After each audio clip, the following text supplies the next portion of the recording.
Merry Christmas, you filthy animals!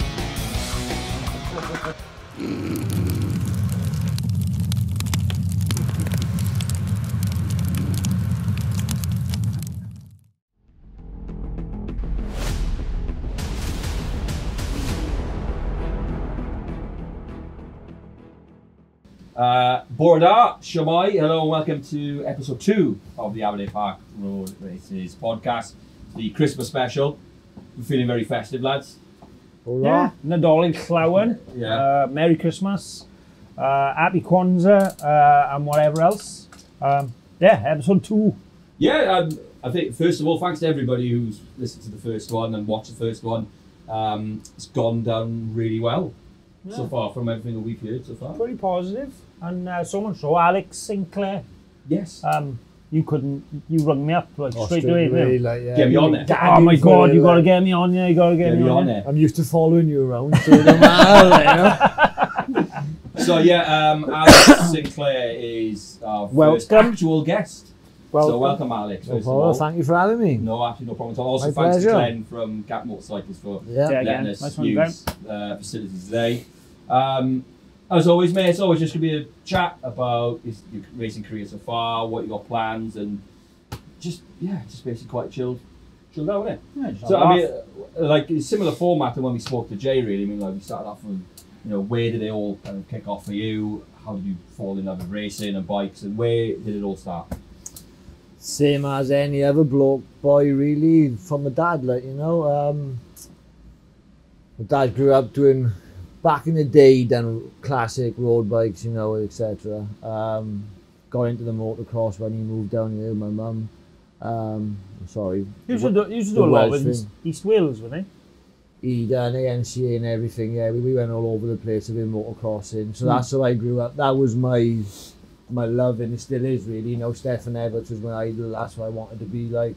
We went here, there and everywhere, and then he stopped in, I'd say, early 2000s maybe, with the dirt bikes. Got back into the classic racing, and I had no interest in it whatsoever, like road bikes. I'm not a dickie bro. Stefan Everts was my man, and that's what I wanted to be. Even though without knowing it, I sort of knew everything about it. You know who the Rossies is, this, that, and the next thing. And the only road racing I was involved in or followed was Aberdare, because obviously only been over the mountain. And then it just happened. I got into classic racing. And How did you go down the classic route then? Because I first heard of you in classic circles. It's not the stereotypical route, is it? We started club racing and all this, and then Alex Sinclair, Good Valleys boy, he's doing well with the CRMC or whatever, doing the classic stuff. I think it's just the thing that what paddock you're in, you know what I mean? Like if you grow up with your dad doing North Gloucester, you go North Gloucester, Bempsey, whatever. He went back classic racing with his best mates, he grew up with, they were still doing it. He got what did he get? I think he went and bought he bought an RD 400, and he's bought it off this guy, and it's all fast Stan Stevens shit, it's all singing, no dancing, and he's buying this bike, and the bloke's pretty much telling him he can't finish one race on it because it's just too tuned, and I'm thinking, what are you buying it for? We went to Lyddon the week after. By the Saturday night, we was in the van on the way home. Lyddon, mind? Yeah, all the way to Lyddon. And I'm like, couldn't find a closer meeting. Yeah, obviously for us at the time, it weren't too bad. We were based in Swindon then, weren't we? Obviously, we come to that later. And then, we was home by the Saturday, and I'm like, that's a load of shite. I'm not interested in that. Well, go back dirt bike racing. Let's go do something. And he's like, no. Then he went and bought Eddie Lawson replica, like a Z750 foul thing, sit up in bed, Kawasaki job. How old are you at this point? I was 15, 16. And then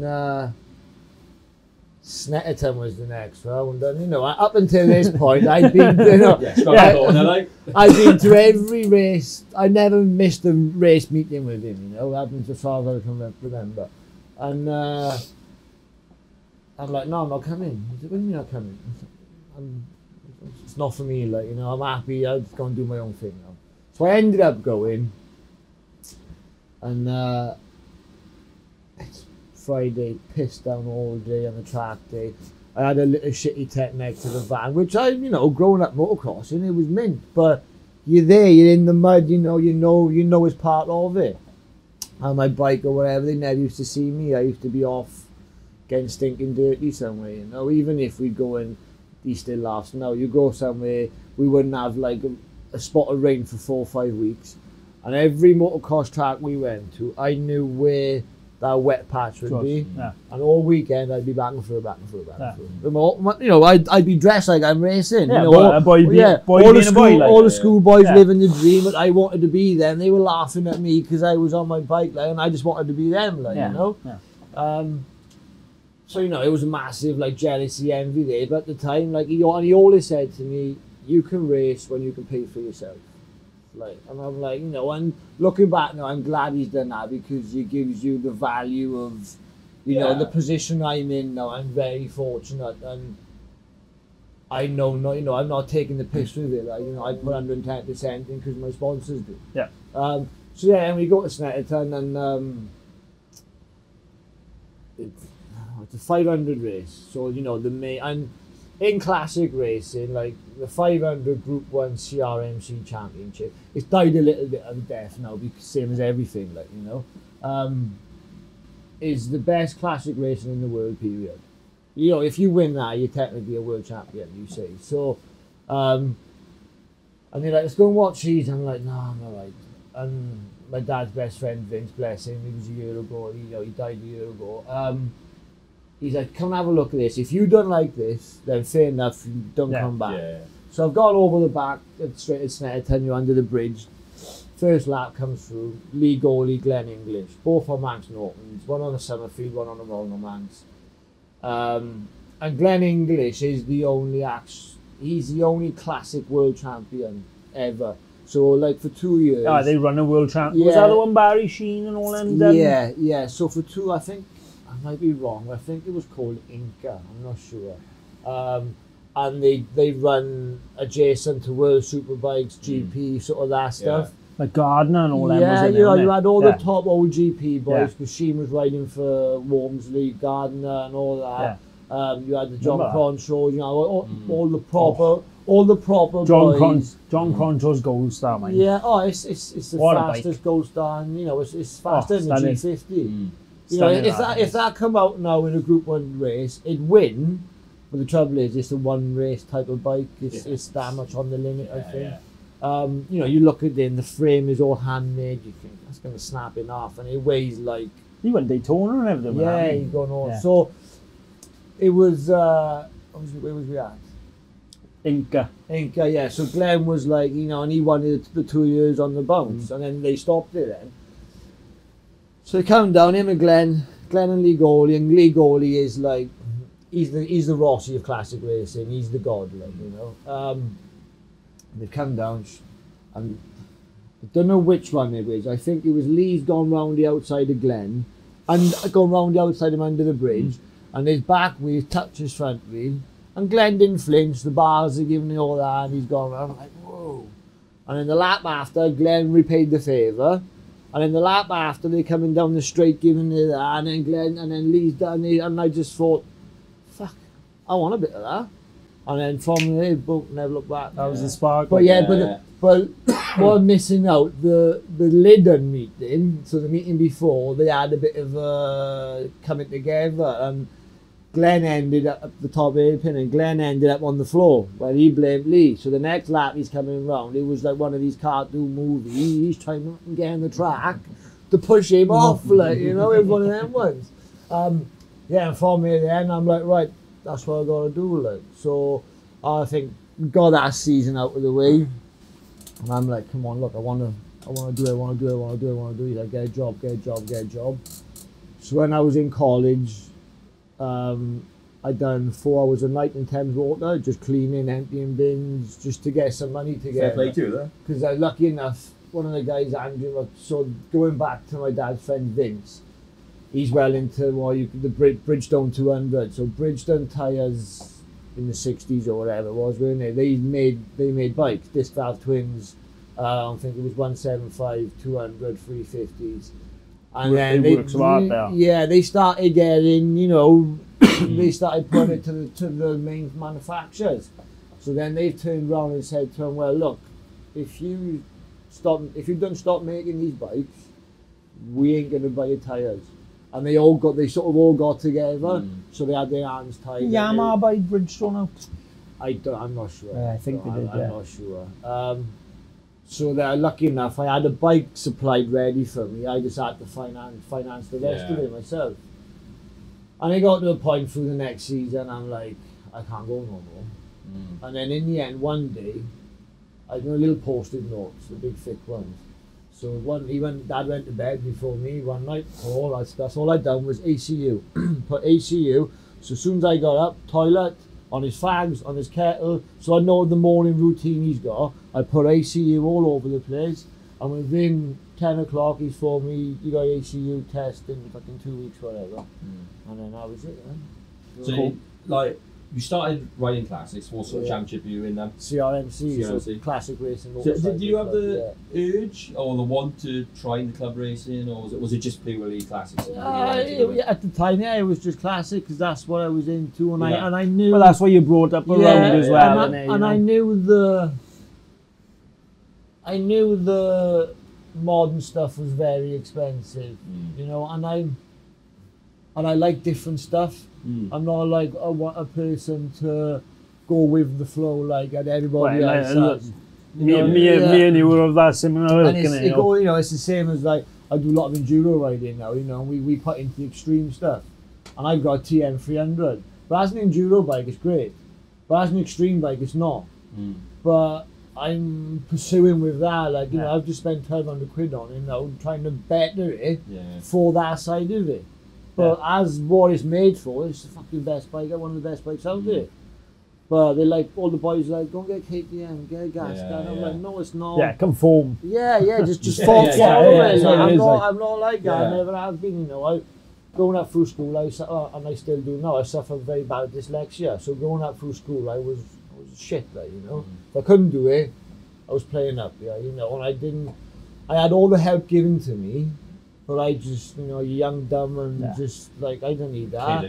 You're a kid. Like if I take that, they're gonna be looking at me, sort of thing, you know. And when now I'm just like, if I don't know what anyone thinks, they can think. Like you know, it's to that stage. So going back to then, obviously I done the year in the Bridgestone. And then we tried developing it for the year after, and it didn't really go right. And then I was breaking down more when I was doing it. And so I got to the point then, what am I doing? I didn't like it then. So it didn't, you know, the love sort of fell out quite early. And I thought I think that's what happens with a lot of newcomers is they buy shit. You pay for what you get sometimes. Like I was lucky in my career that my dad, you know, he wheeled and dealed, and he knew a fair bit about bikes and cars and all that. So he always bought stuff that wasn't worn out and stuff. Like we'd buy a bike that would just won the last race or whatever, right? That's coming home in the van with us. And I'm lucky that I didn't have that, because I think again that would have broke me. You know, great. Especially when you put all that effort in. Your own money and everything like that. To be fair, it weren't so much the bike. What we done, we put a new ignition on it, thinking it would make it better, and it didn't. Like you know, and so that was that. And then Vince again. You know, I had a lot to do with it. Vince did. With you know my early career, like, and at the time then this guy was importing like 85, 86 or 84, 56, like the early RS 125s in from Japan. They were peanuts then. Nobody wanted them. So he was getting crates in. I saved up myself for it, but I gave him $2,000 for it. I was giving my nan money to save for me, and I go, no, and it was an 85 RS 125 Honda thing. And I done the last round of that year on it, which would have been 2008. I done the last one of Snetterton on it, and then I bought the bike off him for 2009. And then from there on, I won the 2 championships. So I won 2009 and 10 championship. We got. So what they do, because obviously they're the GP bike, and then you got the MT125, which is the piston port, like the road. Yeah, that's what Daffy. Daffy was. So like. Those races are some of the best races of the day. It's unreal, you know. Ant Hart, and he still is like a top doer now, like Anthony Hart, you know, Gaylord we call him. No offense to anyone, like that's a personal joke. And he's still the man now to whatever he's on, and he was the man on the MTs, and I was the guy on the RS in the same race but different class. And it was, well, you know, he's only winning because he's on an RS, and it was massive politics towards it. They ended up, you know, it weren't nothing to do with Ant. It was the organizer of the club, like another club of the 125 thing. They ended up split gridding us and stuff like that. Like, you know, I remember at Snetterton one race, I qualified first. They split gridded us, and I think they ended up having a minute head start, and I passed him. I think Ant won the race outright, but I passed the second on the road on the last lap. Just dragged him over the line, and it was the guy who organised it. Oh, right. So as he, you know, he had the sheen, he had the 2 finger sheen going over the line, like fucking grab one of them. But to get like 2 championships under your belt with all the work you had put in behind the scenes, I mean, that must have been pretty for me, fulfilling, really. Yeah, you know, because up to that point, obviously through school and everything, I failed a lot. You know, up until life, I failed at that point. When I just started racing, I thought, right, that's it, mint. And then I fell really ill.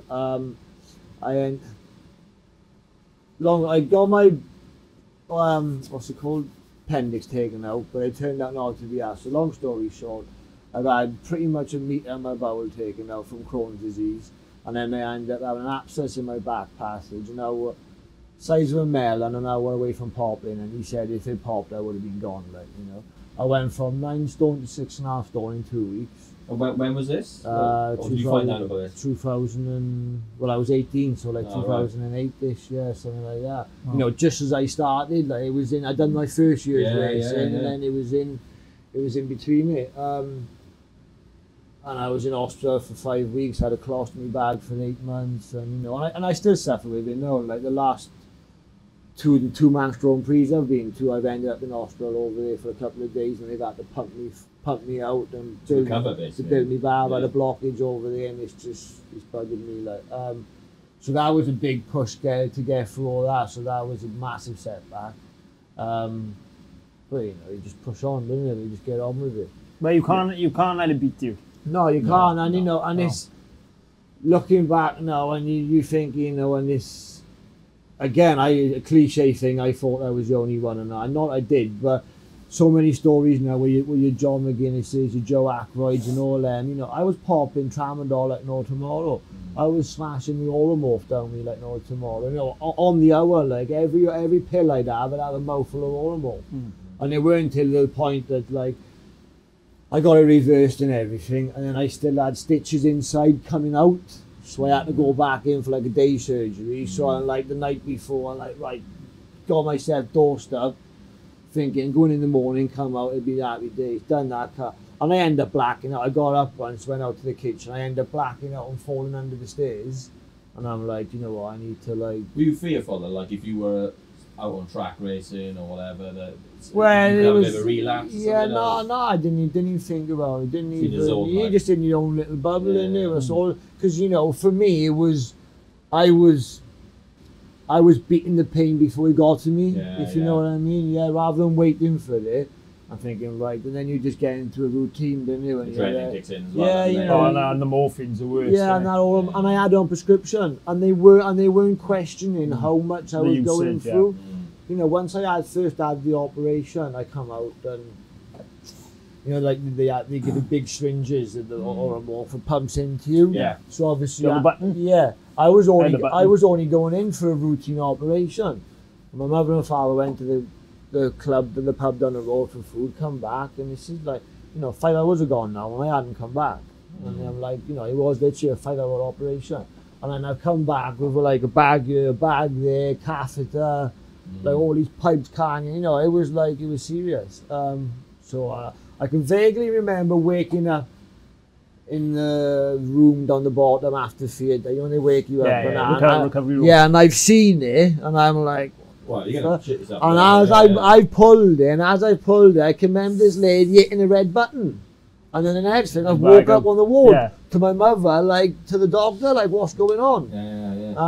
You know, typical Valley girl, she let him have it, like. You know, she's the most loveliest woman you'd ever meet, but you mess with her, then you're going to know about it. So then it was all kicking off again. So I've done the same thing. I started pulling everything off. This button's been hit, and I've woke up in this little room on my own, like, you know, not far off with all these people around me. And the partner at the time is, you know, all these people are there, and I can remember her face seeing me like, shit, well, you know, what's going on? And I'm like, I'm in shit here. This isn't a routine operation. Like. So how long did it take to recover then off that? Like, before you went back? I was in hospital for 5 weeks. I had the bag for 8 months. It was a good, like, and obviously before, it was going on for a year before that. You know, I was going to the toilet 20 times a day sometimes, just water. You know, and it's like, something's not right with me. And then they tried saying that it was where I'd had my appendix out, my body hadn't settled, I had piles, I had this, and I'm like, no, it's not. It's something is not adding up. The only reason I got diagnosed with it, so my dad's sisters, he got twin sisters. Unfortunately, one's not here anymore, but he got twin sisters, so her daughter was going through the same thing. So it's my cousin, but they said it's different blood, I don't know. It's not hereditary as such, because there's nothing down the line, but then arthritis is hereditary in that. So my dad's got bad rheumatoid, and his dad had it and stuff, and her mother's got it. And it's all the same drugs. And it's all an interlink, so we probably ended up with that rather than the arthritis. But I've got it in my knees now already, I think. And like, you know, that's from wrestling that TM on the extreme. Well, you're 34, you just did 37. Oh, don't know. I bet people like listening and watching to this. In my day, 3 years before. It's scratching around pain. Oh, my legs. But going to Aberdare. Obviously you're a Ronda boy, you're a Merthyr boy and an Aberdare boy, so we've got a proper Valley. Proper fight boy. It's going to be a good scrap.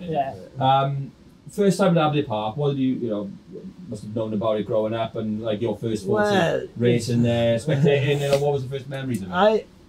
So it's the park for me. I wouldn't be here if it weren't for the park. So how it goes, so my uncle, my dad's brother, met a Welsh girl at Butlins one weekend. Yeah, it turned out that, it worked out, they were getting married, and obviously my old man's well into knew about Aberdare. He always wanted to do the park. On his Kajiva 80s, like you are, all that sort of stuff. Like, he was a 50-80 rider back in the days. And he didn't have anything to do that weekend. So he was like, his brother said, I'm going, do you know what? If it's not far from Aberdare, I'll come down. They say they're on a party or something down. Not they really got on then. They don't talk now, but that's irrelevant. So anyway, he come down,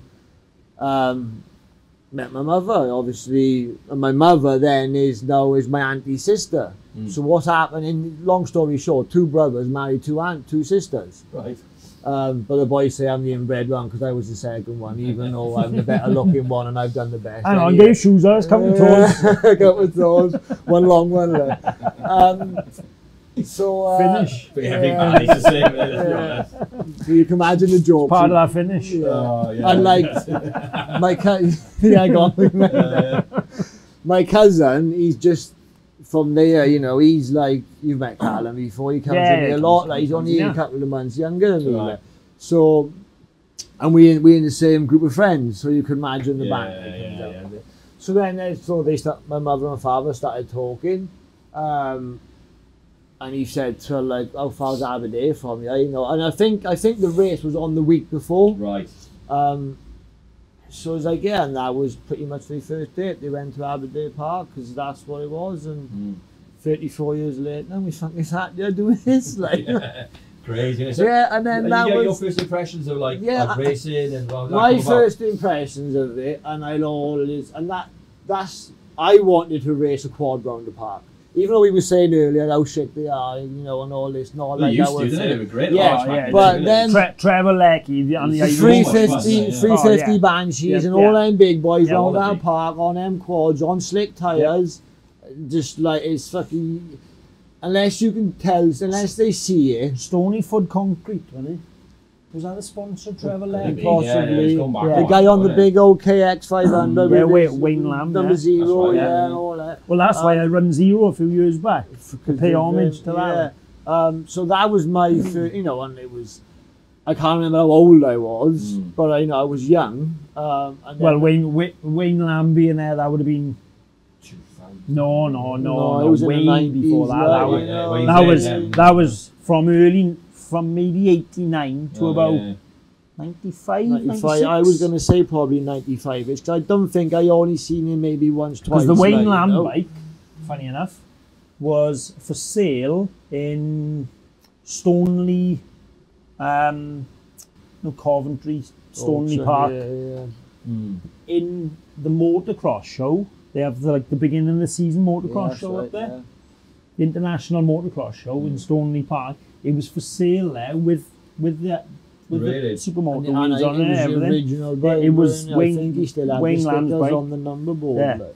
And they sold You'd it have to back. come back to the park a lot, didn't he? Yeah. Well, we've got Yeah. we've got a KX 500 and Yeah. we've got supermoto wheels for it. So, Tasty things there, I don't know. Would but be I great. don't think I'm man enough to What, ride what that. were you riding first time at the park? And, The 85 RS125, yeah. and how did you find it? So go around. Oh, it was Class. it was a mega, like, cause, so going up, obviously wanted to race the quads round there, and then it was actually, he's never pushed me into anything, but he almost pushed me into coming, and obviously I'm glad I did, like, not that I said no, and I was a bit like, oh, I don't know, first road race, you know, Yeah, I hadn't yeah. long been doing it, you know, all in the classic race was big back then, weren't Yeah. they? You know, you had proper guys. Oh, in there, I remember going around there like and it Vernon, was only Vernon Glacier yeah, and all only that. up until I'd say 2017, maybe 18. The classics I dropped off, and apart up until then, you know, it was up there. Like. Richard Piers Jones. So and yeah, all. you had Richard Piers Jones, and it was a mixture of bikes. It weren't just like a 500 race. You had like your 350s, TZs, and 4-strokes out there, your K4s. You had your 500s, you know, your 125s, your 80s, whatever. But yeah, I done alright. Trouble is, I was obviously qualifying, I'd done crap because I never been there before. Like round the back of the bandstand, you know, I was doing what you would be on the brow. I was over the right, sorry. like trying to get like Yeah. 125 sweepers. And then Ted Edwards, so his name's Alan Edwards, but we call him Father Claus with Ted Edwards, you know, and I think he still owns the 250 singles lap record there.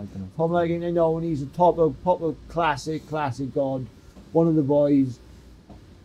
Really good friends with him from the CRMC and that, like, and later on then he ended up,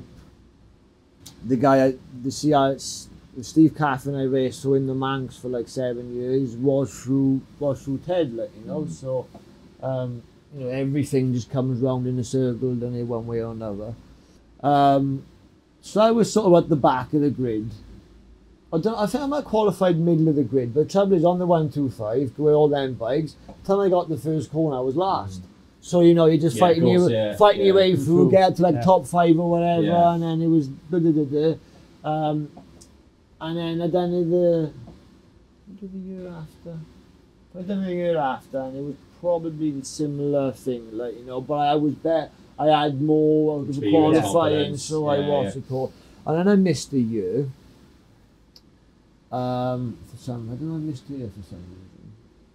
And then I come back with a full fleet, then, like, you know, and then we had a full swing at it. Like, Well, yeah, I mean, so- talking of wins, we're trying to get our hands on like as many of the records and results from way Yeah. back, you know, and we're trying to get our hands on them. But your win record is actually quite impressive. For the short time I done it, yeah. But the thing is, it's like, apart from the go-karts and the 600s, I was in every race. Yeah, yeah. You know, I was doing 23 races a weekend. I think one weekend I won 18 of them. and didn't get off the podium in the Sound of Thunder and Twins. So when we chatted briefly the week, it was you've won a race at every class bar the 600 Park Challenge and the Open, which we'll come to in a bit. But so you obviously found your groove in the park and with what you were riding. It was. Some people might say the competition weren't there, this and the next thing, but I think it was, because you look back at the races, me and Richard Pierce Jones going at it. I had a dice or a race, so I beat everyone that was somebody at the park.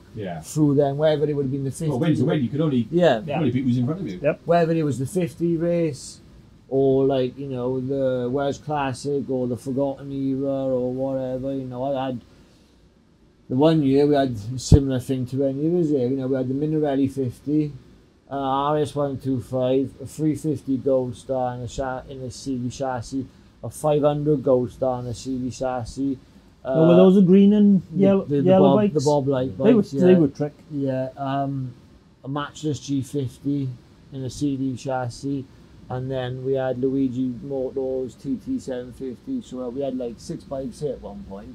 A busy weekend. And when I say I'm in and out, I was literally in the end. So when you're coming off the track, you got a little bit where the bus used to be. Yep. We literally in the end, it was every bike was parked down in. I was in, off. Quick Well, at the time, then it was on there, and then we was getting the holding area was down the bottom. That's right.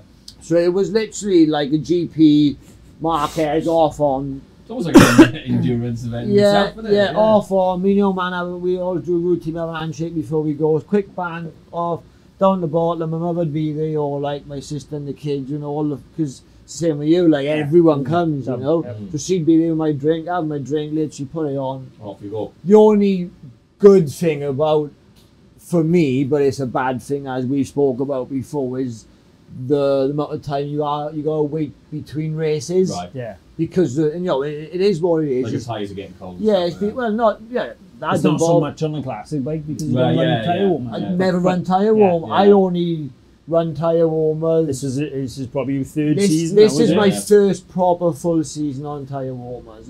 Aberdare Park this year was my first proper go on wets. That's why it took me a while on the Saturday. I was struggling a bit on the Continental tyre, on the Continental wets. They were a bit old, so I was struggling a bit on them for edge grip. And then I spoke to Dan Cooper because he was here with all his setup, and he's like, Dunlops. I put them in, and it was like, fucking what a difference. Because even though I'm on a classic tyre on a wet, I'm a bit. Well, it's still some class pictures of you on the. Those are on the rain bouncing back up on it. There's been some class pictures on the grey. What are they? G50s, 7Rs. Originally it was a Vincent, and then now it's the Good Day Vincent, is it? There's some class pictures of you fully cranked over with your donkey suit on. Quality, right? On just treading tyres, not on wets And people say that, it was like. You can't run on that, and it's like you can. And going back to the League Glen English, you're watching the way they go on wets, and it was like, and you've got to go that quick. And it's a picture of League on Brands Hatch, and everyone knows Brands Hatch in a wet is like an ice rink.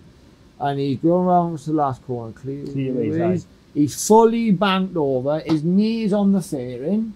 I might have it on my phone. The knees on the fairing, and his knees on the floor, and the spray coming off it, and he's just on Avon AM 22, 23s, So, as a wet classic tyre, if the rain comes, everyone's like, you've been doing the rain dance, because I'm being big-headed, I'm winning it.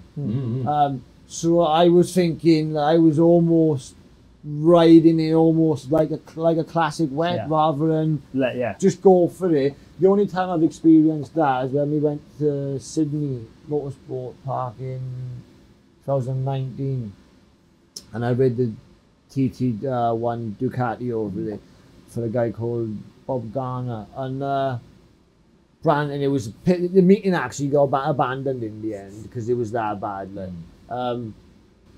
And he said, brand new Pirelli's in it. He went, as soon as you go out in Sydney, first corner, tight hairpin, He went, go out straight away, bang it on knee on the floor and just go for it. I'm like, what? He said, because they'll only get worse. And that's what I done. I'm like, oh shit. So then, That's how it works. yeah, so then going back to the Aberdare Dunlop situation, I thought I'd do what Bob said, and then that's when it happened. So like, around that era in the park where you're starting to rack up the wins, you know you're in your groove. Yeah. It was around that time then you were standing, heading over, one to think about heading over to the Manx. Well, I the was Manx. I mean, how did the Manx sort of come about, and what was the thought process behind the that? Isle of Man was always, even before I knew about, even though I was going back, I didn't have an interest in road racing. There was always something, you knew about the Isle, everyone knows about the Isle of Man. Yeah. You see the videos, you know, growing up, you watch your stuff, and there was always something there, like, you know, it just took my fancy. And then the game come out, didn't it? So everyone's on the game. Yeah. And when I moved to Swindon, like my god brother really, just all we done was play, and I said to him, I'm gonna do that one day. And this was before I wanted to road race. I was, I'm gonna do that one day, even though I didn't have an interest in it, so I didn't know how I was gonna do it. So Aberdare was your first road race. Aberdare was the first, and then the Manx was the second. And I'd never, the first time I went to the Manx was to race the Manx. Never been to the Isle of Man, nothing before. First time I went, it was no flying over doing that. Nothing, car, straight in back. Played the game. We didn't really like. Is that how you sort of learned the track? It was obviously PlayStation. It's the game, PlayStation, yeah. And I done a. It sort of gets you knowing where you got to go, though. Yeah, because you don't want to be going. Yeah, you know what? Right or left, you say that, and then I do what I. Or you get lost in places. Yeah, and I done do onboard laps now. Like, you know, last time I went, we went in 19. I didn't go there last year. Up until 19 to when I went this year, I probably done 3 onboard laps. I'm not like, I can't even. But who's onboard laps you watching? Your own? I watch my own. I watch like the your Milkies and that. Well, I tried to watch Dan Steven. It's too much, man. And it's just too fast. It's too much. It's just not taking it in. It's not speed. I even watch my own stuff, and Yeah. you get halfway through the lap, and you're like. Yeah, because I you just want to do it, like, you know, you just like, oh, I've had enough now. I can't wait 8 months for that shit. Like, no, I'm not doing it. Because until you do it, you can't explain to you. You can say, oh, it's this, it's that, it's this, it's that. You can't explain to people what it does to you. Yeah, you know, that high, low, just the whole atmosphere. The whole experience, everything about it, whether you're doing 80 mile an hour lap or 180 mile an hour lap. What is your fastest lap speed on there? This year was my PB on the Aprilia, 111 and a half. Been going on twin. And I'd only done, Will tell you exactly what I'd done. I think I'd done 10 laps in the whole week, the whole fortnight. And that's including the 4 lap race, you know. Yeah. Because again, I was at the hospital. So, who was we? You enjoy the twin run there? Oh yeah, mega! It's mint, isn't it? It's just, it is mint. Favourite corner, favourite section? What's the one that really just It's different. I really like. It is hard to ask that question. Sorry, I'll go back to that. So the video I watched it's an old Dave Roper. You got an old G50. Well, it's the proper one of the first big cameras on one of them. That's the video. I got a DVD. Was he on like the Arthur Matchless or something? Oh yeah, G50. What's it called? G50. Yeah. Good friend, I was Paul Woods from Norfolk, gave it to me, and I watched that religiously. That was my. But then, as soon as you go over there, forget everything you ever learned. Yep. Well, you just got to do it yourself. Yeah, I went out on my newcomers lap. I can do this, like, you know what I mean? I thought, what did I follow? Anyway, so I was going there, and I thought, he was on a triple. Yeah, it's alright, this is alright, yeah, I can win this, not winning it, right? But you know, this is alright, this is alright. Yeah, not on my comfort zone. Yeah, following him, and it's the same as everyone says, I followed him, went on my own. Where am I? Yeah. Like, you know what I mean? Where am I? Just blank. And, you know, the places I really struggled with, so when you come Michael, Rencal, and then you go out, you go all the way through Bishop's Court and all the way through that, and it's all flat now, King. You know, it's all line to line to line, but it's all the road. It's all straight cut, but you can't see the road, and it's all over trees. So you're rolling, and then your Ginger Hole section. So, like when you first come into Ginger Hole, you come up over into the bumps, and it's a left-hander. But that one, and then the one just before the K tree, to me, that section's quite the same, but the one's faster than the other corner. Yeah. So it was like, I didn't have a clue where I was, and I thought, this is not for me. Like fair enough, I've come, I tried, it's not for me. Yeah. But little did I know that they were stopping us at Ramsey Aping because of the fog.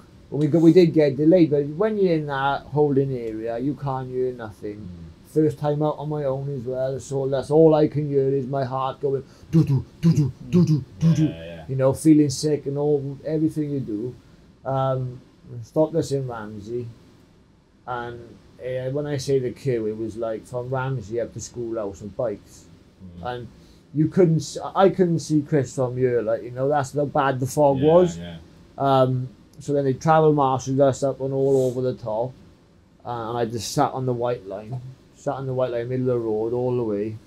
I got back and I was like, nah, it's not for me. Like, slept on it, had to go the next night, mint, and then just chipped away. Just chipped away. I went, my first time to TT this year. It's just crazy, mad. isn't It is bonkers. Everyone says bottom of Bray Hill, it's still insane, like Hillbury. I've never watched at the bottom of Bray. Until I'm finished, I won't bother watching. I've gone to the top of Bray and I got a nice little place in by the school, little cup there, like where nobody goes. You can watch parade. It's literally on St. Ninians, you know, it's just parade. Me and Kelvin, as you know, we had a place this year, we stayed just before you get to St. Ninians Crossroads. The whole thing. But I mean, do you have any plans to go back? Yeah, we're going back next year. What about sorry, some favourite sections? Yes, yeah. Rambling on me. No. I really like. I do like the first part of it, even though it's my week. Even though I thought I'm always slowest on the first section. Like out of the box, I'm not that good for it. I don't know. Start from grandstand, like and I don't know if it's because Is that because you've been on a classic? Well, I think possibly. I'm probably too gingery through like Quarter Bridge, Brad. But there again, you can mess it up in that first section. Then I think I try and make up for it. Then when you get away, when you start getting into like Griever Castle and that's where my bit goes. Then Griever Castle, I love it all the way through there. All the run really, right to like to Balafla, you know, all that it's just, and I think the first part of it up to the check there, and I think I just pushed too much, almost short circuit, scratchy, rather than just flowing, where, you know, I haven't done a lot of short circuits this year, and then I've gone there, and like my dad said, you know, you first off the block, because I thought that was crap again, he went, no, it was good, like, you know, it's better than it has been, so... we got there. All of it really. It's not a bad bit on it. Waterworks is a bit pants, you know, up through there. Yeah, you know, Sammy Miller on Waterworks. Yeah, you know, it's bits. It's bits you know that you just gotta like go right through. Yeah. It's bits you know you gotta bite your tongue on and just like. But the whole thing is just like end the Concavodi when you've got that right, like you know about the at bottom of Bagaro, like top and bottom of Bagaro. When you get them, it's special. It's special. Pretty mental seeing the pictures from there. It's insane. It's so good. The one year, my last year, 19 I should say, well before the COVID break and what have you. And when you're coming down into the bottom of Bagaro, you're on the curb, you're on the white line, like the hedges there, it's no curb there effectively, it's just a white line. And you got a drain at the bottom. So where the bridge is of the bottom of there, you got like a white wall. And then there was a guy there every practice night and every race, this guy stood there, he had a bald head, mind, right? So the first night, he was on my point, hit the drain, bang, mint in.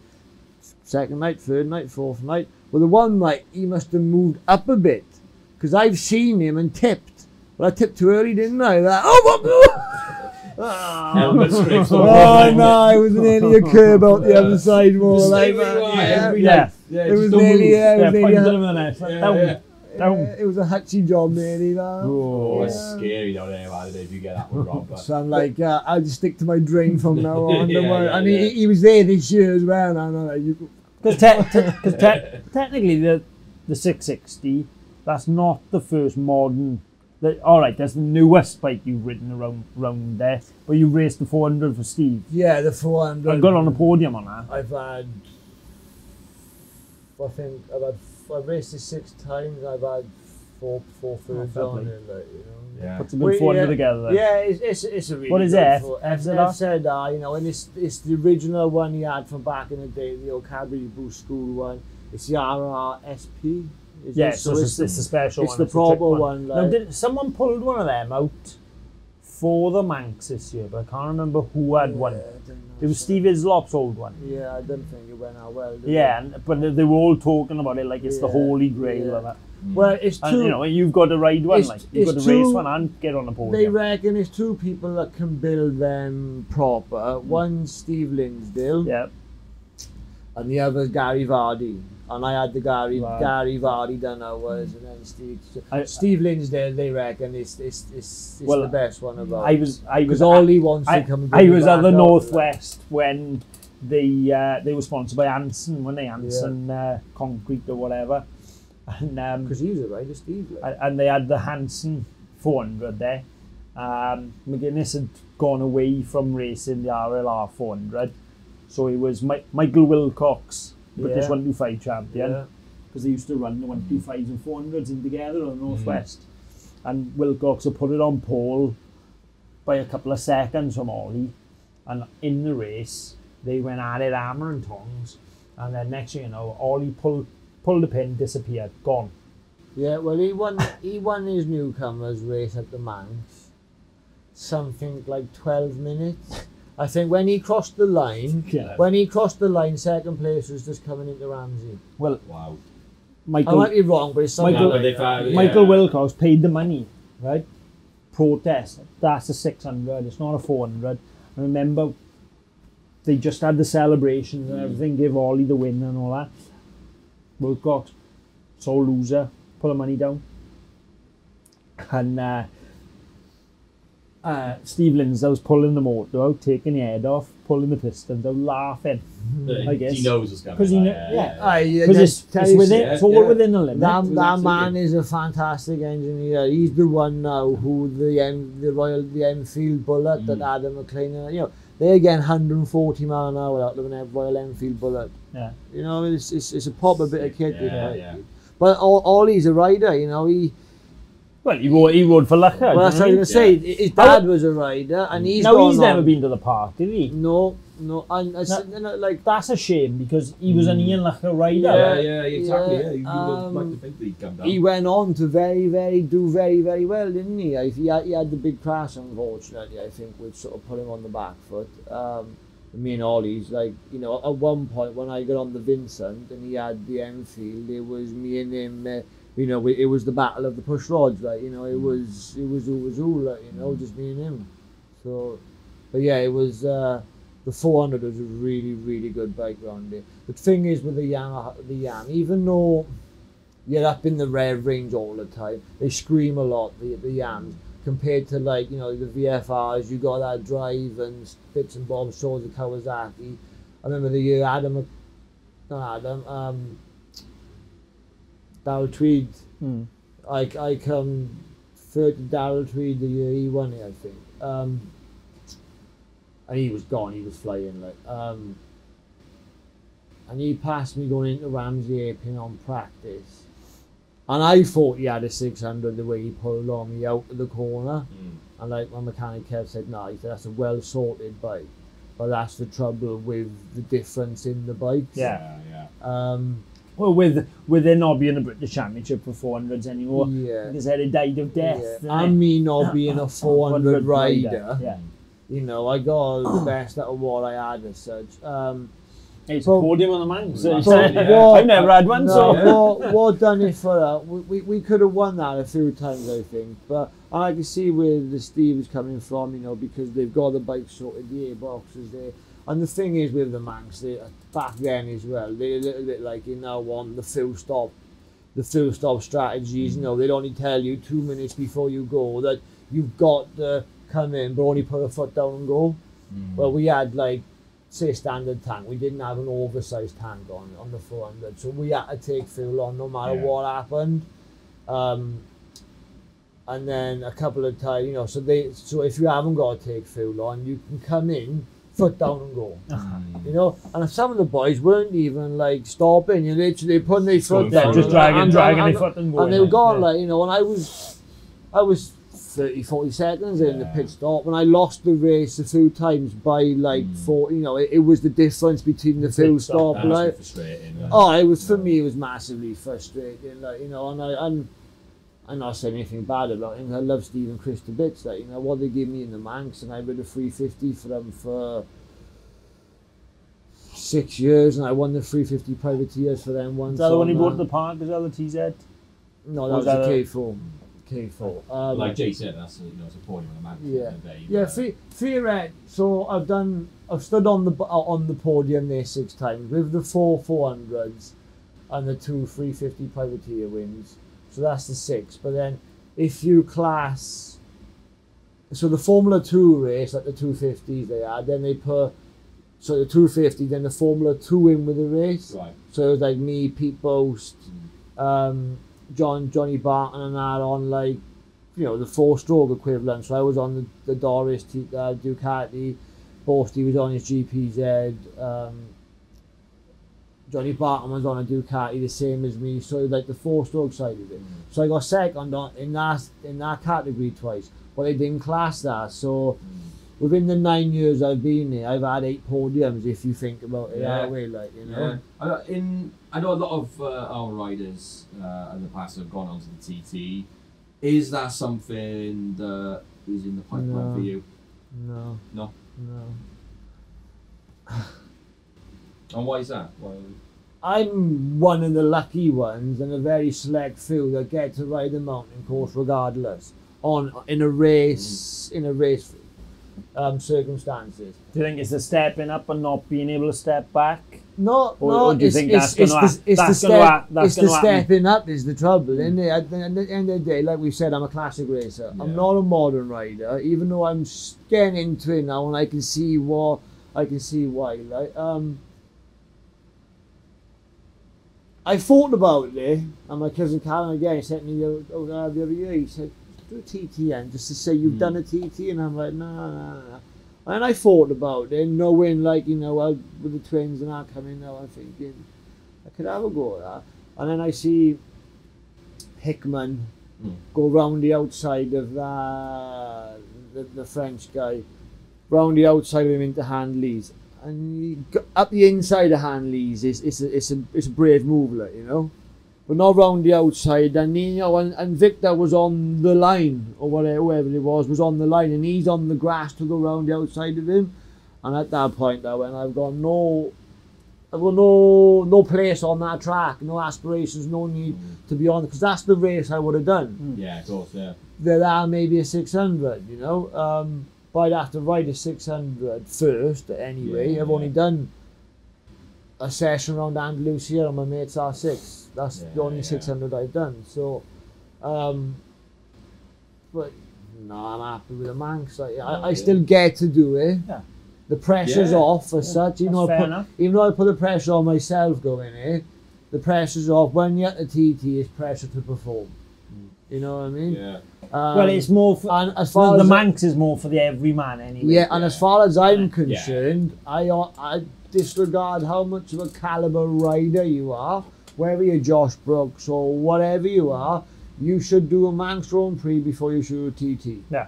I agree. Yeah, disregard the money, disregard anything. All right, the pressure will be on you because you're a household name, but the pressure's not going to be on you to do it. All right, it might be the circumstances here then when Mr. Joe Bloggs will never get to win a Manx because of Mr. Superstar going there, what have you. But it's not to say Mr. Joe Bloggs won't beat Mr. Superstar. yeah, you get them on track, innit? Yeah. But you know, to finish first you got to finish. Yeah, Absolutely. yeah. You know. So yeah, No, it's fair enough. That's my fault on it. Like, you know, it's not. I haven't even been to watch it. Like, you know, it's not. The pre-TT Classic is my thing. I mean to go to every year, like, but it's just one thing and another. We haven't gone, and then we'd get to watch the TT itself. But we're that busy anyway. Like, you know, this year has been my most quietest year racing in 17 years. Well, last year you wrapped up the CRMC Supermoto Championship on the Kramer, the BMR Kramer. Yeah. Would you have liked to have taken that Kramer round? Well, that was the plan, Was you it? know, to go last year with. That's why I never. That's no the reason why I didn't go. It was a lot why I didn't go, but that was, you know, when I got knocked back, and the trouble we was having with the 500s, I'm like, I ain't going. It's just leave it for the minute, like, you know. My head weren't in the right position to go anyway, so. And then they brought the class back this year for it, which was a bit of a kick in the nuts, you know. Because Lancelot, one of my good mates, Lancelot Unicef from France, Eddie lent him one, or they loaned one off Eddie. Did Lancelot race he raced a supermoto round there first? No, right? No, Lancelot never Who raced. was racing It was supermoto? an American guy Was it? come over, an American guy, and maybe a Japanese guy.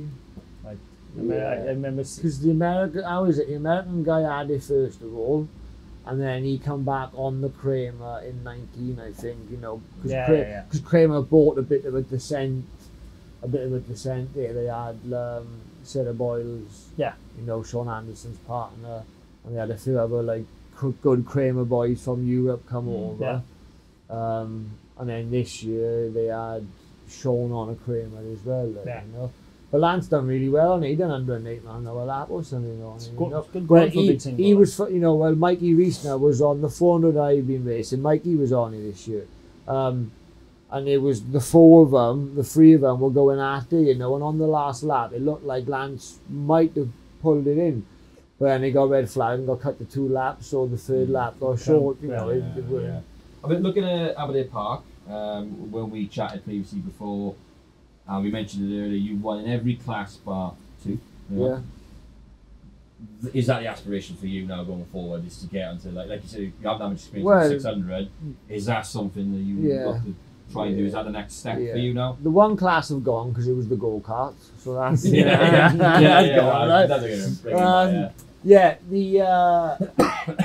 know, being what we are, it's the same as yourself, you know, it's...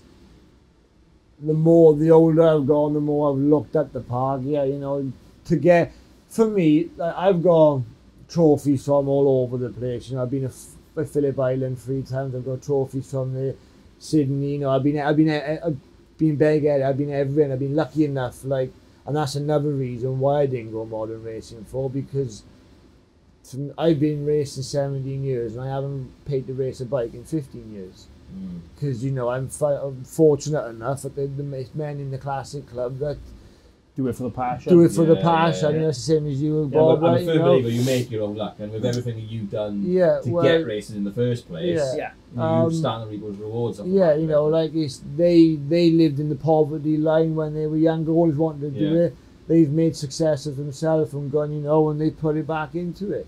And the sport will be lost for them. Absolutely. It'd be massively lost. You know, it's such a big thingy. But my proudest trophy is one from Aberdare is the Stuart Cable Memorial Trophy, the one I won that year for.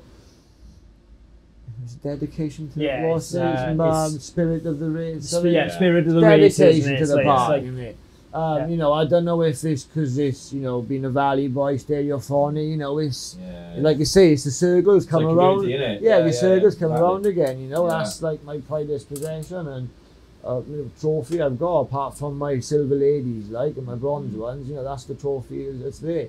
And And yeah, it'd be mint together. Obviously, I'd have to beat this twat first. Like, yeah. But well, I mean, the Welsh Open is a taboo subject anyway. Isn't it? Yeah. I mean, that's. it's you But know, it's the one everyone wants. if I was to turn around and say no, I haven't got no aspirations of winning it, then what am I? Then what What's the the point? point? What's what the are you point? turning up? Exactly, yeah. Like I said, I've won everything else. What's the point of hanging the levers up on the last? Even though it's a fucking massive thing to do. Yeah. First of all, I've got to get on the 600 to even think about it. Yeah, but it's not out the, you know, it's not. Oh, it's not out of the realm. Oh, like, no. If someone you come know. up to me and said, look, I've got a good bike, you know, Fancy sort trying of it, deal yeah. up, what have you. I haven't got a mind to buy my own bike. It's, you know, it's no lie there. Like, but, you know, if I get offered a good, you know, a reasonably good bike, because I don't think you need a massively spec bike for on the park. You just need a good handling bike that you're comfortable with, that's got some good drive, like, you know. I've done it on both ends of the spectrum. I've had all singing, all dancing. I've had absolutely bog standard suspension, standard road suspension, just on a set of super coursers, and away to go. Yeah, that's Almost it. a stock. Which is what Like more stock than super stock. Yeah. You know. Well, look at the old Ducati we had. Like, you know, you couldn't get any stocker than that. Could do for like a 19th, even though it was a fucking work of art, mate. Yeah. It was the best thing. It's the best bike I have ever ridden, like the Luigi bike.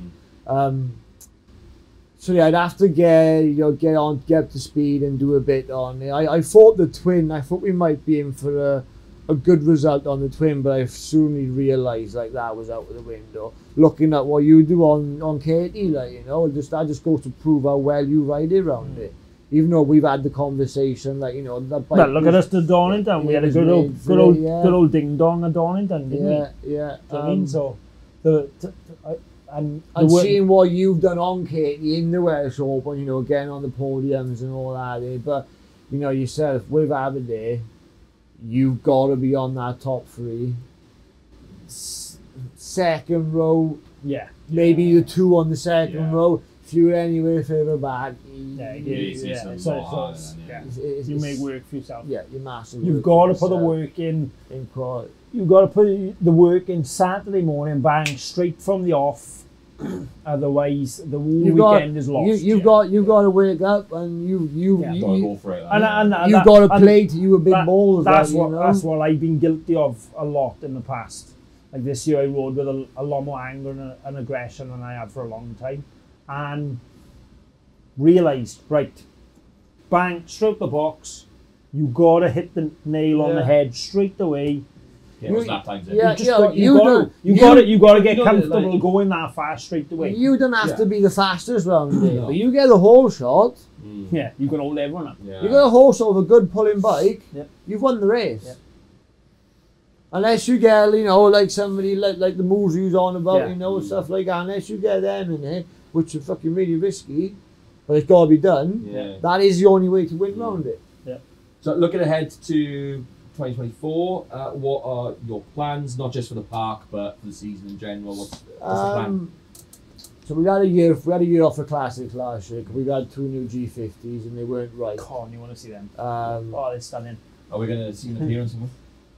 Yeah, but the trouble is, and this is one thing I'd like to do, I'd like to get the classic race back at the park, but it ain't going to happen because of and it's the whole thing of the classic scene now. Them people that done it then and had the passion for it then ain't about now. And you know, and that's why the scene's sort of dying for, you know. Like no with CRMC now. It's coming more of a post-classic club rather than a classic club, you know. Like the top 3, say a CRMC now in the Lansdowne or whatever. How many of them? How many of the CRMC are national boys as well? What, like roads or no, just national? Oh, most, yeah, they all have a national license. Yeah. But as for like the road side of it, Do you think they'll have interest in try it out? Yeah, well, I'm gonna we'll push it, like, you know, we do every year. Like the one year, you know, we got all the gold. When I was riding the Gold Stars, we got a Gold Star club to come here. And then through the Classic Club, we got a Classic 500A cool.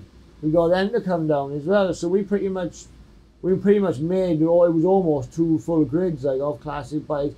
That's on top of more classic races with me already, you know. And I mean, coming from a fan as well, you know, it's nice to see a wide range on the course of the weekend. What I'd really like, the monos would be good to get it, but then he just fuck off anyway. But again, a lot, only probably 4 or 5 half a dozen, a national boys. Yeah. All right, just 4 or 5 more bikes on the grid. But the guy who bought my Kramer from last year, you know, he was there, weren't he? He was in his 60s or something. He was, and he literally lives 10 minutes from Scarborough. And he obviously the same weekend, and he was going to go there. And Dad's like, no, come to the park. And he came down to the park, and he went, oh my God, why haven't I been here before? Yeah. Just bear in mind, there was a swamp out, right? The thing is, a lot of people. And his missus was like, "This is fucking great. Yeah. You lot are crazy. Like, what's the matter with you?" Like, a lot of people have been saying they want to come, and you just need to get them once. Just that one. Just come that once. People don't understand that. Like, you know, there's been a couple of meetings we had recently, and they come there and go, "Wow, this place is awesome." And it's like. I know, which is why we're doing this. We know, we know. This is why we give up our time and our money, and we put all the effort into. I'd like to get a GP original. I agree. Lovely, I'd love to see a feel the TZs. Yeah, but then you go like I said, my mate Ant Hart. You know, he's front runner of that. Phil Atkinson, Phil's been in. His arse dropped out of him. He's never been back. Excuse my French, Phil, but you know I'm right. He shit out like no thank you very much. He didn't want a super mono. That's what it was. Yeah. He said to me before he came, he's like, and I get on great with Phil. Like, you know, like a lot of people don't like him, but I get on great with him. Done the shimmy. I made him go white in shimmy because he'd never been here before. Following him around, like follow me. I was on a little 500 Ducati. He was on TZ 350. And he kept passing me on the straight. I kept riding around the outside with him here, there and everywhere. And at the top end, you got the Armco. It's not Armco everywhere up there. But obviously in Belgium, France, you got the cycle lanes, haven't you? So like there, your curbs really. Shut the car for the car garage. You got a bit of a jump on it, out to the curb, out into the cycle lane, like over onto the rumble strip. White line is what you call it. Done all that, and I made him go white for some reason. Because of what happened. And at the end of the weekend, I said to my mum, I said, go and tell Phil about it. I said, tell him I got that corner sus now. She said, well, rather than white line to white line, tell him we got him dirt to dirt. He went, oh, you go fuck. So ever since then, I've got on great with him. Like, and he's like, what did he put on Facebook? And I'm like, well, are you ready? And I'm like, the question is, are you ready? And he's like, oh, fuck. And I seen him Saturday morning. I was like, what's the matter? Look, we're white boy. He's like, and he's a quality rider. Yeah, he is good. So that's the only thing with the GP original boys. You know, you got them top boys that might not want to come. I know. I'd love to see Dan Jackson on there. Yeah. Because that boy can pedal a bike. Yeah. I know he's like 12 foot tall, but the Lansdowne would be a great class to have round there. You know, that's some great racing, but you got a lot of older men in there now. You know, that's not what it used to be. You know, when we was doing that, the British Championship, we had some really good races there. Like it was me, Duncan Fitchett, Spike Edwards, Glenn English. Like the vibe they get with Goodwood. Oh, I'd love to have that vibe with the classic stuff at Aberdare. That was. You raced Goodwood, right? I've done the revival twice. The third time I got invited when the caravan got nicked. I remember when it's a week before. That place is. Oh, do you want to buy a caravan? Until 10, like the.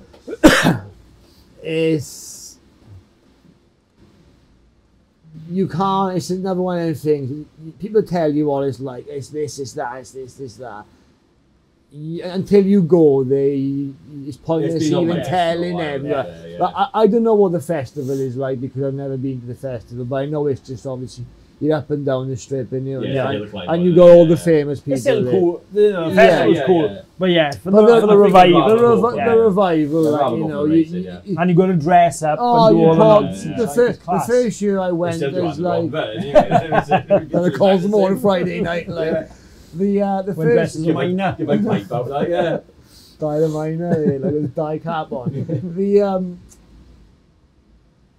The first year I went dressed as like some sort of sergeant major type thing, like an army dark blue army uniform, like red stripes sort of thing, one of there. And then the second year I went, it was literally, because the trouble is with that sort of thing, you've got to be there like Thursday afternoon, and they're calling you like Monday, Tuesday, like, then you've got to drop everything and just go, like, so no matter what you go on, right. and you can't say no, because you You'll won't get a call invited again. Yeah, So yeah. the time I had to say no, because I had no kit, and that was 16, I've never had to shout wow, again, yeah. like, you know. Yeah. And I'm really good friends with the people that organise It's it, that the bike kind of side strict, of it. I didn't Yeah. realise that. Yeah, once you're in there, yeah, you're yeah. in. Yeah, yeah. Getting in there is like trying to win a million. It's like Oh, win the yeah. lottery, really. And the second year I went, what did I go as? It was like charity shop, quick, let's go. So I ended up getting like, it was almost like one of the Beatles, had a black wig, had the round glasses, had the white shirt with a grey suit, and the long leg ballet. Look like Bernie Ecclestone. Yeah, but it was like a young Bernie, like. But it's just like, you can't, to me, when you get it started on the Thursday night, you have the riders briefing, but it's after the cricket match, where the cricket match is in his front garden of the manor. So you're in the manor, you're looking out, it's the cricket, so where everybody stands for the festival, that's where the cricket match is. Okay. You got Spitfires coming down, doing like this. Sounds quite middle Yeah. class to me, yeah. Then you And get, these are some more dominoes in then you go up into the manor, and then you're out in the back garden having a champagne dinner, like having a champagne party or whatever. Yeah. And then you get waking up in the morning by Spitfires, Hercules, Aberdare, take note. all this doing that. Yeah, right? we need to go up a gear, don't we? Yeah. Then they give you, because it's all based on 50s, 60s, they alternate it between each year, like. So obviously same then with the cars and with the bikes, they alternate in each year.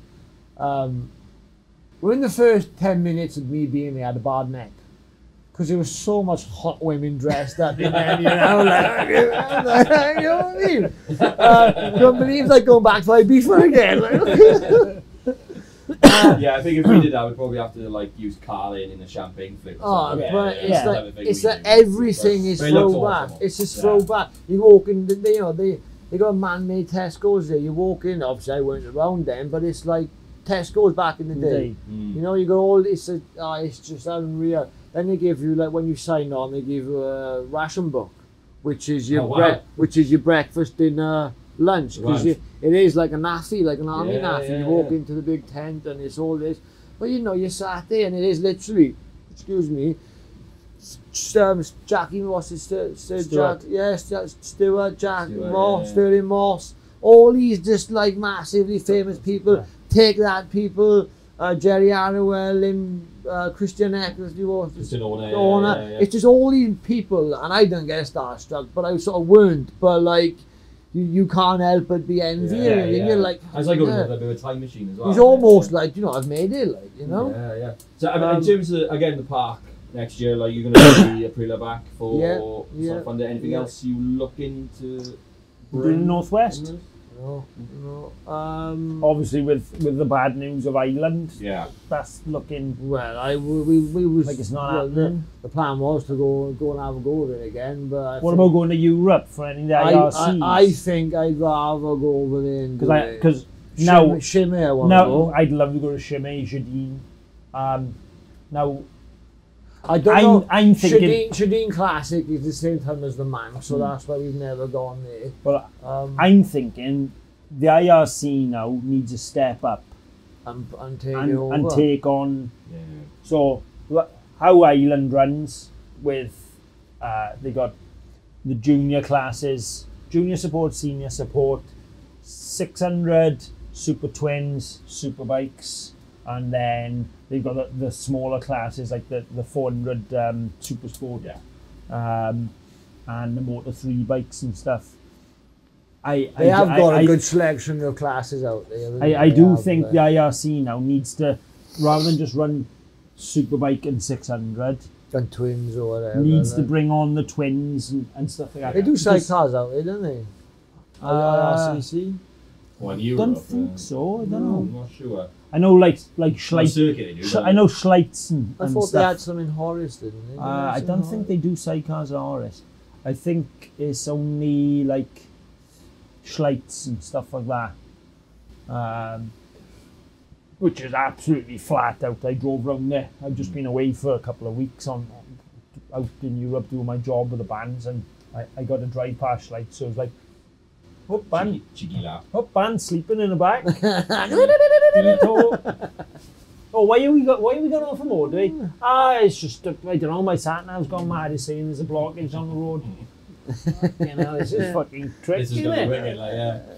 Yeah, I would like doing some more European stuff. But I do a lot of it, like, you know, anyway, don't we? Like, so, you know, everyone that comes to Aberdare says, oh, you know, we've had a great time. They treated us right and all that. You know, Valley's open arms job, and course, you know, we accept everyone. Yeah, 100%. But Europe, it's like, you know, you've been to Belgium and stuff racing.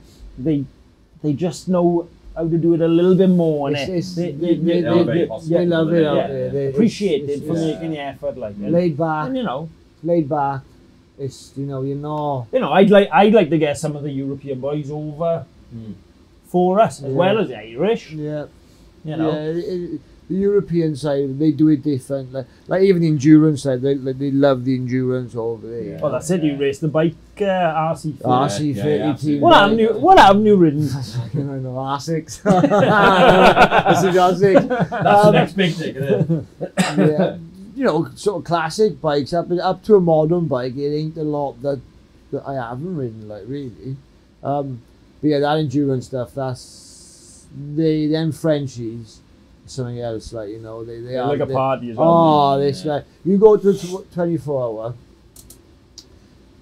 We went to obviously Le Mans to watch a GP, sort of 4 years on the bounce, just to spectate on the bikes go over there, have the crack. And it was wild then, and everyone used to say 24-hour paddock, like, it's different. It's on steroids. And this thing is something like Mad Max on steroids and more. It's I said to everyone, it's one thing you got to experience. Go to Le Mans 24-hour, just for the paddock, the campsite, the campsite thing of it. Yeah, you know. We do the Paul Ricard one as well. What's Paul Ricard like? Like, it's proper. That back straight. What is it? 2 kilometres? I think it's a mile. Well, that back, F1 recently gone back onto it as well. Yeah, mile and something, isn't it? Mile. Just over a mile. Well, them 24-hour boys are doing 223 mile an hour at the end of that straight. They go to the bridge, back 2 chuck in. So they do 190 probably through it. Mad, eh? Different gravy. I was watching 500 GPs when they went there from the 90s on YouTube. Yeah, Paul Ricard is good. It's a lot of quite wide, sort of late apexes. But the last time I went there, we went to Spa the week after. We done a 2-week thing. No, that's Spa as well. Bottom of Eau Rouge. Well, everyone goes on about that, and for me, out the back. It was the downhill double left out the back.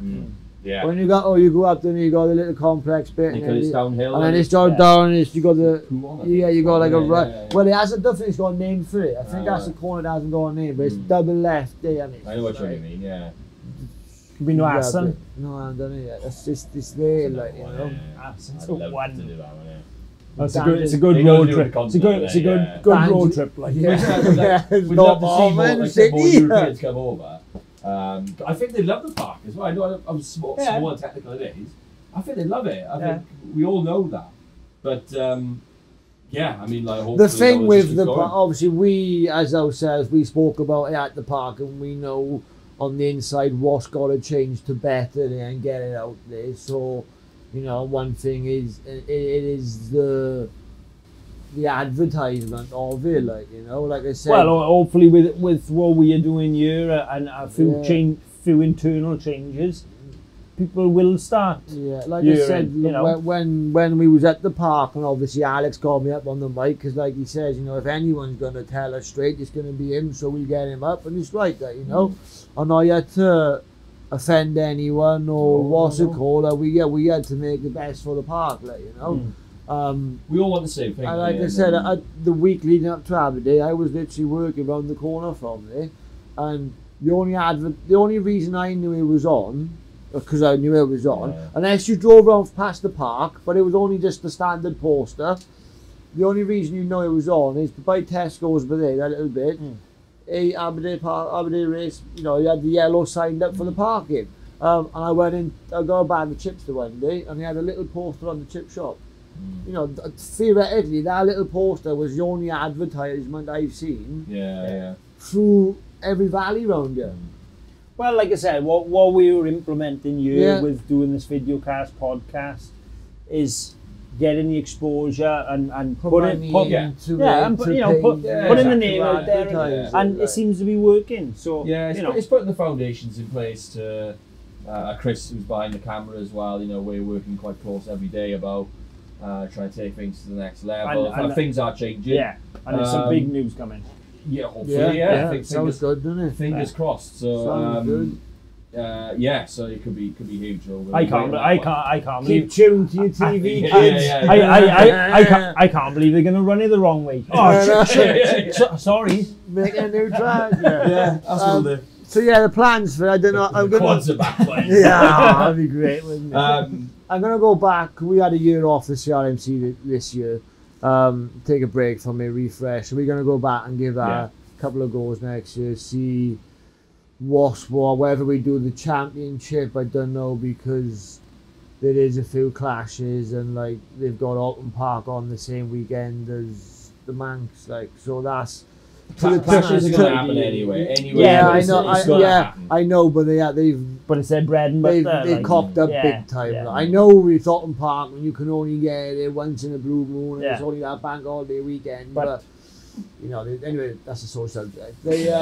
So for me, if I'm missing that one, and I think it's going to be another one I'm possibly going to miss. So to me, that's the championship gone, so it's pointless. You know, I've done 11 championships in the club now, so. I don't really. Do you work like a Nando's card every 10th one? You get a free one, like a free race. And for me, my only big goal left really in racing is, of obviously apart from going on top step at the Manx or one or two things, is the 500 championship. Like, you know, we've been so close so many times to it. That's our main thing. But it's a little bit dire at the minute, so we don't really know what's... Watch your space, but you know, my sponsor again, he's backed me loads. He just spent another load of money getting the bikes ready for the Manx and for next year now. So I can't really say thanks but no thanks, because it's a bit of a kicking in the you know. And obviously I've got a goal I want to finish it. So we'll go and see what that's saying. And then the Aprilia, I think, is just a similar thing to this year. Few North Gloucesters, depending on what's happening with the roads. Well, it's good. It's good with the Aprilia that you can just jump on it, hit the button, Tony, put fuel in it, jump on it, and away Tony, to go. the sponsor, you know, BMR, Build, Maintain, Refit, North Motorsport, Tony Hart, like, you know, he's rewarded me with the Aprilia this year for delivering him the championship on the mono last year. And it was a 2-year deal, so you know, relationships like that are really gonna happen. Yeah, and you know, we're really good mates. I've just done a load of work for him in the summer, like, you know. So it's it'd be nice to get on that BMR Kramer in British, mate. Well, he just bought a Fireblade. Well, yeah, he's bought the Kramer that's racing in the Moto 2 in British. He's the main sponsor for them, right? He helps Tom Booth-Amos, he helps a few little kids, well, a few little people. Luke Fitchett. Yeah, he just started helping Luke. Yeah, Luke Fitchett. Keep the name, because he is going to be like, he's the next best thing. Luke Fitchett is. Good kid.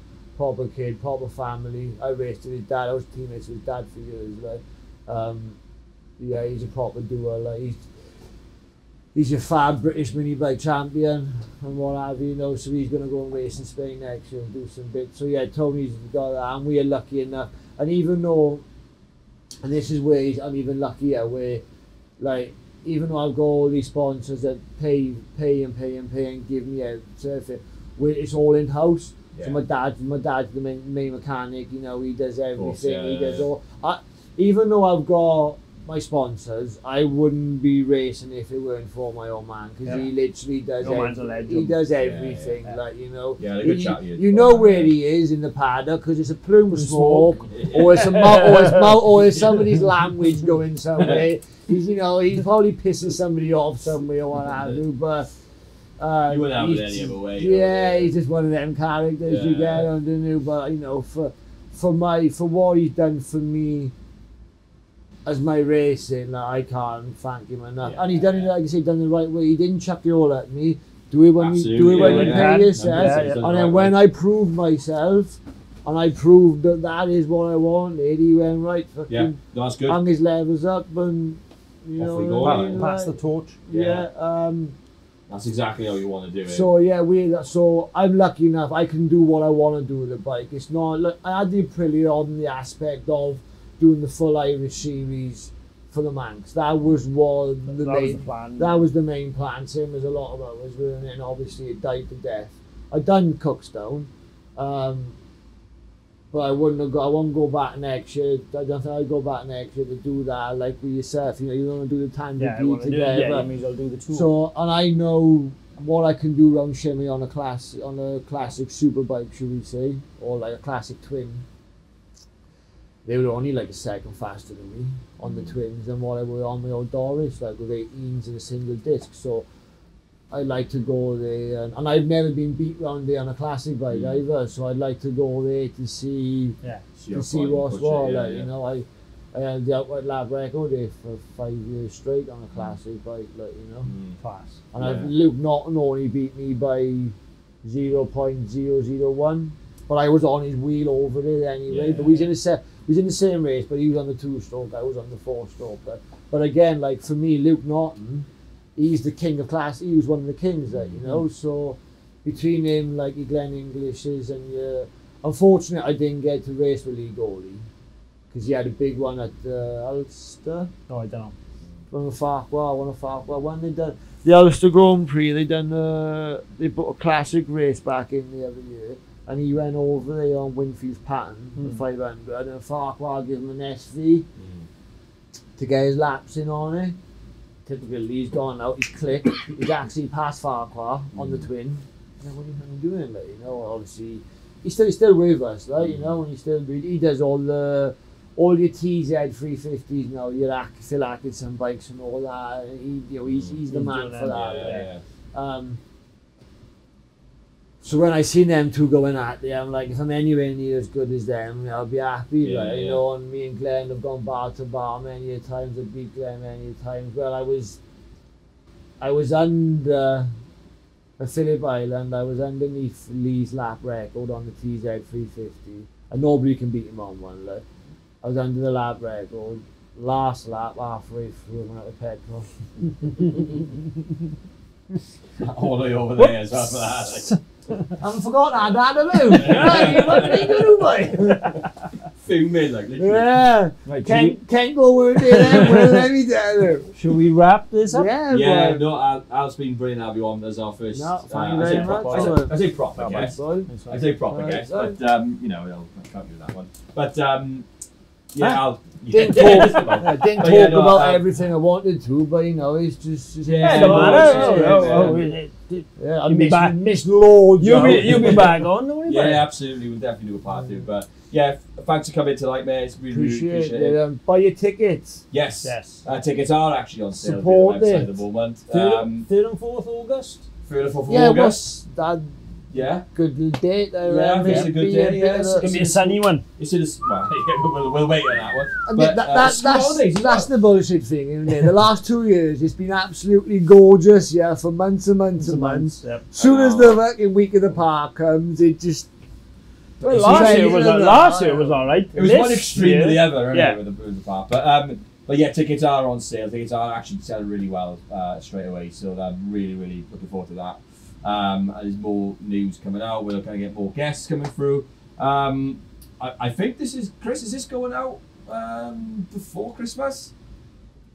Hopefully. Fingers. Put your finger So, on there. So let's pretend it is going up before Christmas. Shave our tash off and make that happen. I think it looks good. I think it's great. I like Makes it. him look handsome. Yeah. Yeah, I mean, it's worth showing. Yeah, look at that. I thought he was coming for me, Ian. That's for when the cans are off. It's only a commercial, Chris. You calm down. But yes, this will be out before Christmas, fingers crossed. If that's the case, Merry Christmas. Merry Christmas. Happy New Year. And if it's not, I hope you had a great Christmas. Yeah, hope you had a good Christmas. Happy New Year. I will see you in the new year when we'll try and sort something else out, I guess. See you when the flag drops.